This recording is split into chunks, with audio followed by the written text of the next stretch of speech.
जो पहली बार देख रहे हैं चैनल को प्लीज़ सब्सक्राइब कर लीजिएगा। आज के लिए एक बहुत ही अच्छा वीडियो।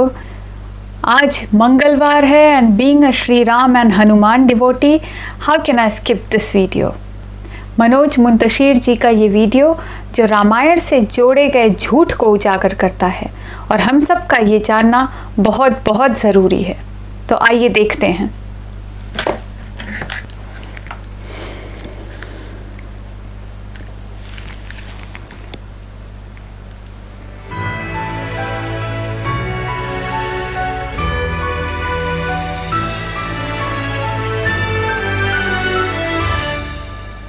दुनिया के किसी भी हिस्से की, किसी भी कालखंड की कहानी उठाकर देखिए। जब भी कोई आक्रमणकारी किसी दूसरे राज्य या देश पर आक्रमण करता है तो सबसे पहले उनके ग्रंथ नष्ट कर देता है, क्योंकि मनुष्यता को तब तक दास नहीं बनाया जा सकता जब तक उसकी संस्कृति स्वतंत्र है। जब तक जड़ें जीवित हैं, डालियां काटने से कुछ नहीं होगा। एक कट जाएंगी तो 100 वापस आ जाएंगी। कॉलोनियल पावर्स ये बात अच्छी तरह समझते हैं, इसीलिए पहला हमला किताबों पे होता है। किताबें जला देना अपराध है, लेकिन उससे भी बड़ा अपराध क्या है जानते हैं? किताबों में कुछ अशोभनीय और असत्य से भरे हुए पन्ने, कुछ प्रसंग जोड़कर उनकी पवित्रता को खंडित कर देना। श्री वाल्मीकि रामायण के साथ भी षड्यंत्र हुआ है। मैं श्री राम का भक्त हूं, आप भी जरूर होंगे, लेकिन आज ये वीडियो मैं भक्ति के आधार पर नहीं, तर्क शक्ति के आधार पर बना रहा हूं। आज मैं और आप मिलकर ये समझने का प्रयास करेंगे कि क्या सचमुच श्री राम ने अपनी गर्भवती पत्नी देवी सीता को किसी के कहने पर निर्वासित किया था, वनवास दिया था। मेरा ये वीडियो कहीं सुनी बातों पर नहीं, सत्य की गहरी खोज और शोध पर टिका हुआ है। एक एक बात जो मैं इस वीडियो में कहने वाला हूं वह सैकड़ों पुस्तकों का, ग्रंथों का निचोड़ है। मैं ये मानता हूं कि मेरा ज्ञान सीमित है, लेकिन असीम से जुड़ने की प्यास है मुझ में, और इसीलिए मैं एक ऐसे ज्ञान वृक्ष की छाया में बैठ पाया जिसने मेरी शंकाओं का जड़ से निवारण किया, शास्त्रों से साक्ष्य जुटाकर, पुराणों से गवाही दिलवाकर मेरे प्रश्नों का उत्तर दिया। इस ज्ञान वृक्ष का नाम है पद्म विभूषण जगतगुरु स्वामी रामभद्राचार्य जी। स्वामी जी ने वर्षों की तपस्या और परिश्रम से ऐसे अकाट्य साक्ष्य जुटाए हैं जो भगवान राम के चरित्र पर लगी हुई कालिमा को सदा सदा के लिए धुल देंगे। मैं आपको आमंत्रित करता हूं, अपना सारा ध्यान, सारी चेतना, सारी ऊर्जा कुछ मिनटों के लिए मेरी ओर मोड़ दें। मैं अपने हर वीडियो के बारे में ये नहीं कहता, लेकिन ये वीडियो अमूल्य है, असाधारण है, दुर्लभ है।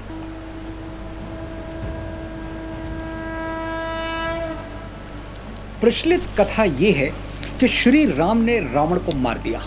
वो अयोध्या लौटे और उनका राज्याभिषेक हुआ। फिर एक दिन एक धोबी उनके राज दरबार में आया।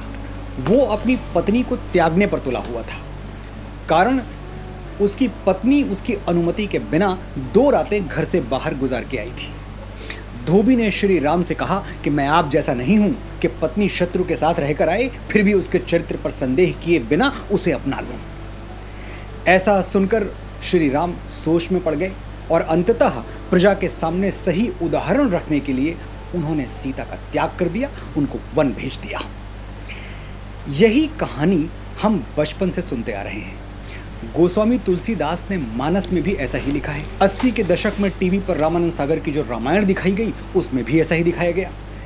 जाहिर है जो बात इतनी बार दोहराई गई, इतनी बार सुनी गई, उस पर विश्वास ना करने का कोई कारण नहीं है। मैं भी वर्षों यही मानता रहा कि श्री राम ने माँ सीता को त्याग दिया और ये उनकी बहुत बड़ी भूल थी, स्त्री जाति के प्रति उनका अनादर था। वाल्मीकि रामायण और रामचरितमानस के अलावा भी रामायण के लगभग 300 अलग अलग रूप हैं। रंगनाथ रामायण, अध्यात्म रामायण, कुमुदेंदु रामायण, राम अवतार चरितम, भावार्थ रामायण, जगमोहन रामायण, कंब रामायण, और सभी एक ही कथा को अलग अलग तरह से अलग अलग घटनाओं के माध्यम से सुनाते हैं। कहीं कुछ लिखा हुआ है तो कहीं कुछ और। राम की कथा ही नहीं, पात्रों के चरित्र और घटनाओं का स्वरूप भी एक दूसरे से काफी अलग है। तो सवाल यह है कि प्रामाणिक किसे माना जाए, सही कौन सी रामायण है? महर्षि वाल्मीकि श्री राम के युग में हुए थे। उन्होंने राम कथा स्वयं देवऋषि नारद से सुनी और कई घटनाओं में वो खुद भी शामिल थे। बहुत कुछ उन्होंने अपनी आंखों से भी देखा था। तो रामायण का वो रूप जो वाल्मीकि ने लिखा वही प्रत्यक्षदर्शी है, वही सत्य है और इसमें किसी को कोई संदेह नहीं होना चाहिए। अब आते हैं सीता परित्याग की कथा पर।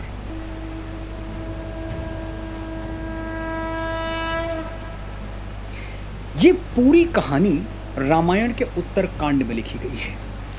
वो उत्तरकांड, ध्यान से सुनिएगा, वो उत्तरकांड जो ऋषि वाल्मीकि ने कभी लिखा ही नहीं था। नहीं लिखा। बिल्कुल ठीक सुन रहे हैं आप। महर्षि वाल्मीकि ने उत्तरकांड कभी लिखा ही नहीं था। श्री वाल्मीकि रामायण में मूलतः सिर्फ 6 कांड हैं। बालकांड, अयोध्या कांड, अरण्य कांड, किष्किंधा कांड, सुंदर कांड और युद्ध कांड। उत्तरकांड ओरिजिनल वाल्मीकि रामायण का अंश नहीं है। अब ये बात मानना शायद आपके लिए थोड़ा मुश्किल हो। मैं चाहता भी नहीं कि आपके प्रश्नों को ये कह के शांत कर दूं कि जो हम कह रहे हैं वही सही है, राम के नाम पर मान जाइए। बिल्कुल नहीं।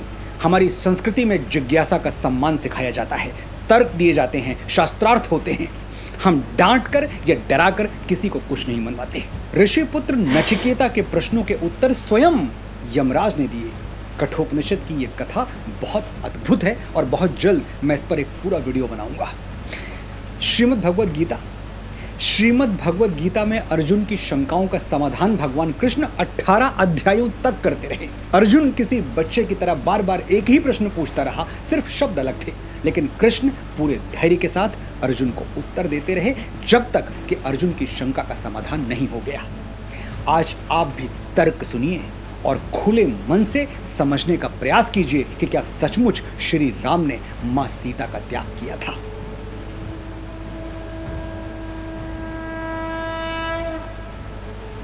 आपने अंग्रेजी के नॉवेल्स पढ़े होंगे। अक्सर वो समाप्त कैसे होते हैं? And they lived happily ever after. वो खुशी खुशी एक दूसरे के साथ रहने लगे। इसके बाद कहने के लिए कोई कहानी नहीं बचती। वाल्मीकि रामायण के युद्ध कांड का 128वां सर्ग कहता है, श्री राम राजा बन गए, विभीषण लंका चले गए, सुग्रीव किष्किंधा लौट गए, भरत सेनापति नियुक्त हो गए और इसके बाद श्लोक संख्या 95 से लेकर 106 तक हैप्पीली एवर आफ्टर का वर्णन है। कैसे श्री राम और सीता साथ रहते हुए खुशी खुशी अयोध्या पर राज करने लगे। श्लोक संख्या 106 के बाद क्या है? फलश्रुति। अब फलश्रुति क्या है? प्रथम वेद ऋग्वेद में जितने भी आस्तिक ग्रंथ रचे गए हैं उनके अंत में फलश्रुति लिखने की परंपरा है। फलश्रुति यानी सुनने का फल। ये कथा सुनने और सुनाने का क्या शुभ फल होगा। हनुमान चालीसा की फलश्रुति आपको जरूर याद होगी। जय जय जय हनुमान गोसाई, कृपा करहु गुरुदेव की नाई, जो सतबार पाठ कर कोई, छूट ही बंदी महासुख होई, जो यह पढ़े हनुमान चालीसा, होए सिद्ध साखी गौरीसा। यानी जो हनुमान चालीसा का पाठ करेगा उसके दुख समाप्त होंगे और सुख आरंभ हो जाएंगे। रामायण में भी श्लोक संख्या 107 से 123 तक ऋषि वाल्मीकि ने फलश्रुति लिखी है। यानी औपचारिक रूप से रामायण की कथा समाप्त हुई, कुछ और लिखने के लिए शेष नहीं रहा। युद्ध कांड अंतिम सर्ग का 119वां श्लोक सुनिए। रामायण मिदम कृत्सनम श्रवणतः पठतः सदा, प्रीयते सततम रामः सही विष्णु सनातनः। कृत्सतम रामायणम यानी यही संपूर्ण रामायण है। ये आधा तिहाई नहीं है, संपूर्ण है, कंप्लीट, फुल स्टॉप, इति। आगे 121वें श्लोक में वाल्मीकि लिखते हैं, एवमेतत् पुराव्रत माख्यानम भद्रमस्तु वह प्रव्याहरत विस्त्रब्धम बलम विष्णोः प्रवर्धताम। यानी ये इतिहास संपन्न हुआ, इसे ऐसे ही गाया जाए और इसे पढ़ने और गाने वालों का कल्याण हो।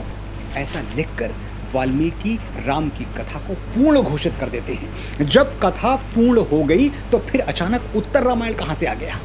साफ जाहिर है कि उत्तर कांड बाद में जोड़ा गया और वो पूरी तरह काल्पनिक है। ऐसा क्यों किया गया मैं नहीं जानता, लेकिन इसमें राम और सनातन के विरुद्ध षड्यंत्र की गंध तो आती है। रामायण का उत्तरकांड पढ़ते हुए बार बार लगता है कि जानबूझकर राम को कलुषित करने का, उनकी छवि को बिगाड़ने का प्रयास किया जा रहा है। उत्तरकांड का एक श्लोक है, सीता मादाय हस्तेन मधुमैरेयकम शुचि पाययामास काकुत्स्थः शचीमिव पुरंदरः। यानी भगवान राम सीता जी का हाथ पकड़कर उनको मैरेयक मधु पिला रहे हैं, मदिरा पिला रहे हैं। पूरी रामायण में कहीं भी श्री राम मदिरा पीते हुए नहीं पाए गए और अचानक उत्तरकांड में वो सीता को मदिरा पिलाने लगे। क्या ये विश्वास करने योग्य है? यह श्लोक 42वें सर्ग से है। इसी सर्ग में आगे लिखा गया है, मनोभिरामा रामास्ता रामो रमयताम वरह रमयामास धर्मात्मा नित्यम परम भूषितः। यानी श्री राम वारांगनाओं को, वेश्याओं को प्रसन्न कर रहे हैं और उनका नृत्य देख रहे हैं। जो भगवान राम जीवन भर एक नारी व्रत धारण किए रहे, सीता के अलावा जिनके जीवन में किसी स्त्री की छाया तक नहीं मिलती, वो वेश्याओं का नृत्य देख रहे हैं। राम के चरित्र पर यह लांछन नहीं तो और क्या है? और ये लांछन महर्षि वाल्मीकि क्यों लगाएंगे, जो राम को विष्णु से भी बड़ा मानते हैं, उनको महाविष्णु कहते हैं। युद्ध कांड में वाल्मीकि राम को भ्रातृभि सहिता श्रीमान कह के संबोधित करते हैं। यानी श्री कौन है? देवी सीता। वो हमेशा राम के साथ रही, तभी वो श्रीमान कहलाए। हमेशा राम के साथ रही, ध्यान दीजिएगा।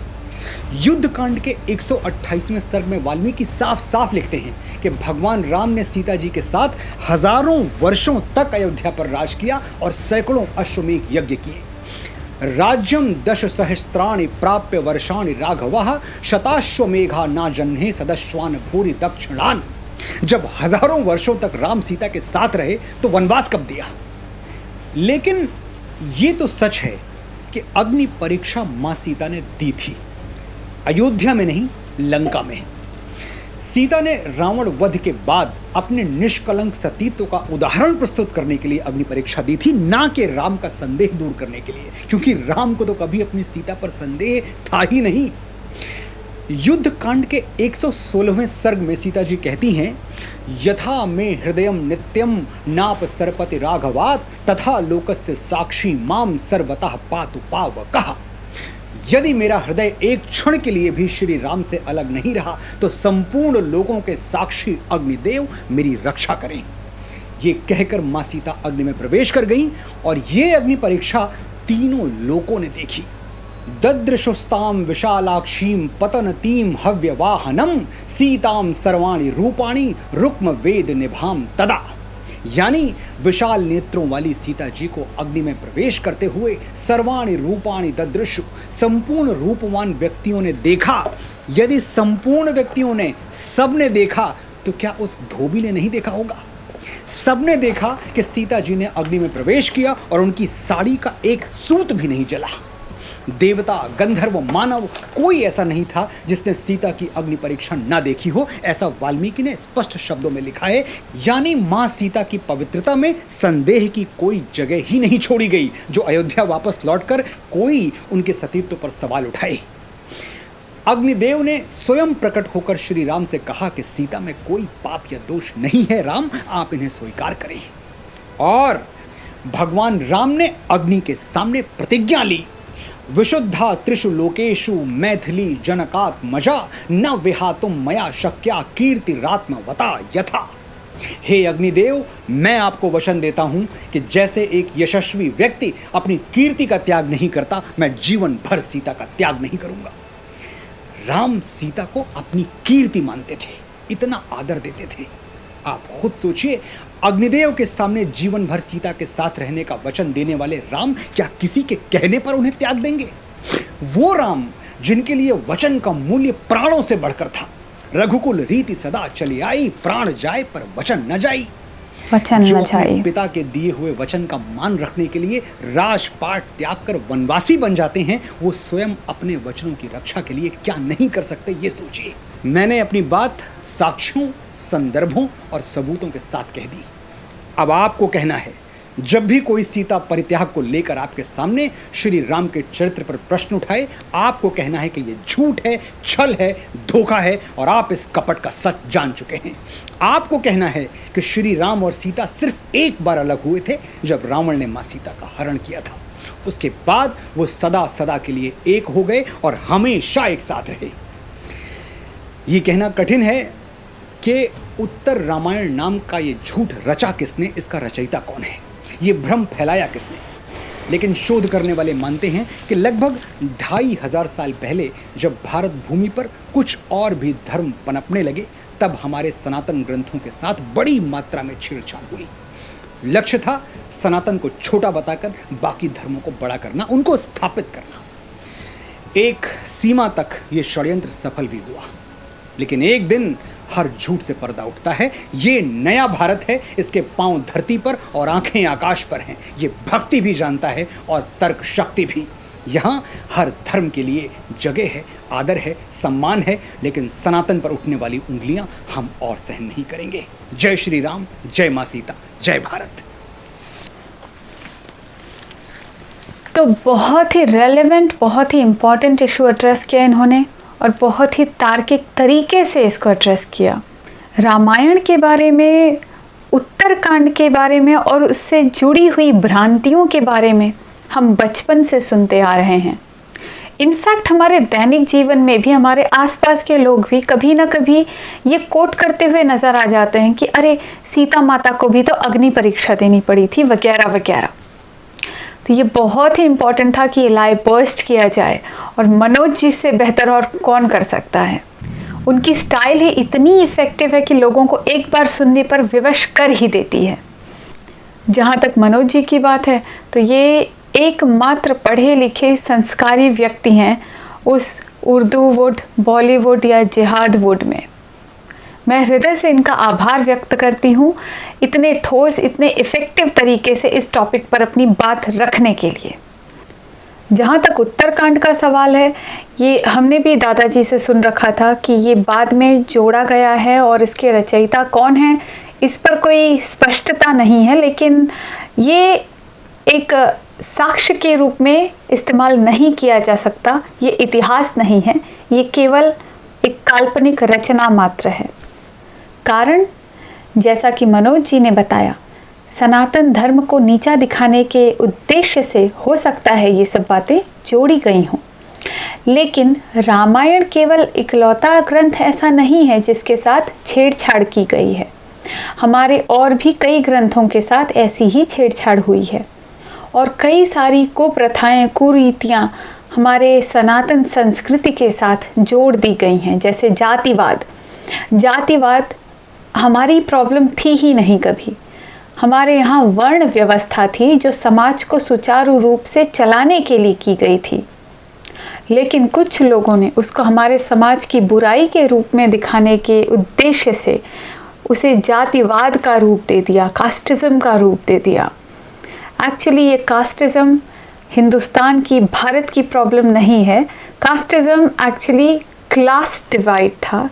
क्लास डिवाइड यूरोप की प्रॉब्लम है। अंग्रेज़ जब भारत आए, उन्होंने अपना आधिपत्य जमाना चाहा और उनके साथ साथ मिशनरियों ने भी अपने कदम जमाने शुरू किए। तब उन्हें शुरुआत में काफ़ी दिक्कत हुई। भारत में ये सब करना इतना आसान नहीं था, इसीलिए भारत में उन्होंने डिवाइड एंड रूल का प्रिंसिपल फॉलो करते हुए हमारी वर्ण व्यवस्था को उठाकर अपने क्लास डिवाइड के रूप में ढाल दिया और हमारे ग्रंथों को एडिट कराया। उसमें ये छोटी छोटी बातें जोड़ी गई जो हमारे सामाजिक व्यवस्था को, हमारे ग्रंथों को, हमारी संस्कृति को एक नेगेटिव इमेज दे सकें। हमारे यहाँ तो स्वयं श्री राम क्षत्रिय कुल के, सूर्यवंशी कुल के राजा, शबरी के जूठे बेर सब प्रेम स्वीकार करते हैं। कहाँ था कास्टिज्म, कहाँ था जातिवाद, बताइए। श्रीमद् भगवद गीता में श्री कृष्ण ने कहा था कि जन्म से मनुष्य शूद्र पैदा होता है और अपने कर्मों द्वारा वो अपनी जाति का चयन करता है। तो ये क्यों नहीं पढ़ा हमने? वो लोग जो धर्म के नाम पे, जो सनातन धर्म के नाम पर जाति भेद करते हैं, उन्होंने गीता क्यों नहीं पढ़ी? अब समय आ गया है कि हम अपने सही कल्चर को, सही संस्कृति को समझें, अपने धर्म को समझें, सनातन को समझें, और हमारे धर्म में, हमारी संस्कृति में जो बुराइयां षड्यंत्र के तहत जोड़ी गई हैं, उसका हम पूरी तरह से प्रतिकार करें। याद रखें, हमारे सनातन धर्म से, हमारे वेदों से ज़्यादा साइंटिफिक और लॉजिकल कोई चीज़ नहीं है। और यदि आपको ऐसी कोई इलॉजिकल चीज़ दिखती है तो वो विचार का विषय है। आपको उस पर ज़रूर विचार करना चाहिए, आपको वो समझना चाहिए, क्योंकि हो सकता है कि वो ऐसे ही किसी षड्यंत्र का हिस्सा हो। जय श्री राम, वंदे मातरम।